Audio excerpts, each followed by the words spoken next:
বিশেষ করে আপনাদের কৃতি সন্তান সারা বাংলার আলোড়ন সৃষ্টিকারী উদীয়মান তরুণ বক্তা, যদিও এখানে নাম নাই, কিন্তু আমি যাকে আমার সন্তানের চাইতেও একটু কম ভালোবাসি না, সে হচ্ছে আপনাদের এলাকার যারা হাফেজ মাওলানা আবু বকর।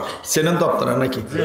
হ্যাঁ, আসলে আল্লাহ ওর ভিতরে কিছু প্রতিভা দান করেছে, চেষ্টা আছে এবং কিছু করার মন মানসিকতা তার আছে।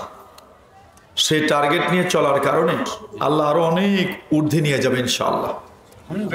এটা আমার একটা বিশ্বাস। ও কোরআন এবং হাদিসকে যদি আঁকড়িয়ে ধরে আর ধরেই যদি চলে, তাহলে আল্লাহ অবশ্যই এই বয়সে যতটুকু অর্জন করার তৌফিক দান করেছেন বা যতটুকু সারা বাংলাদেশে মাহফিল করেন বা পরিচিত আছেন, তাহলে আমাদের মতো বয়সে তো আলহামদুলিল্লাহ আশা করি তো এই গতি যদি চলতেই থাকে তাহলে ভালো একটা কিছু করবে। কি করে ঠিক কি? তা আপনাদের সন্তানের জন্য দোয়া করেন তো নাকি? সবাই করেন? কে কে করেন দেখি হাত তোলেন তো দেখি। আলহামদুলিল্লাহ।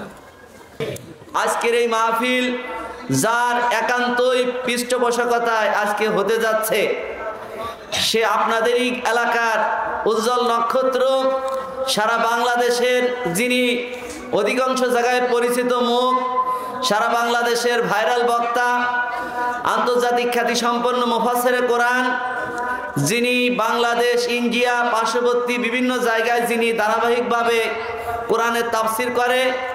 আমি তো আশ্চর্য হচ্ছিলাম যে এই ধরনের একটা পাড়াগাঁয়ে থেকে এই ধরনের একজন কোরআনের মুফাসসির উঠে গেল। আলহামদুলিল্লাহ, আলহামদুলিল্লাহ। এ যেন অন্ধকার থেকে কি আলোর দিশা। সবাই আলহামদুলিল্লাহ। আপনাদেরই এলাকার কৃতি সন্তান, বিশিষ্ট ইসলামী চিন্তাবিদ, আন্তর্জাতিক খ্যাতি সম্পন্ন মুফাসসিরে কোরআন জনাব হযরত মাওলানা আবু বকর সিদ্দিক সাহেব। সবাই আলহামদুলিল্লাহ। আল্লাহ তাআলা আপনাদের এই গৌরব, আপনাদের এই আলোকবর্তিকাকে আমাদের বাংলাদেশের জন্য উজ্জ্বল নক্ষত্র হিসেবে কবুল করে নিক। যেভাবে মিজানুর রহমান আজহারি সারা দেশে, সারা পৃথিবীতে আলো ছড়াচ্ছে। কথা ঠিক কিনা?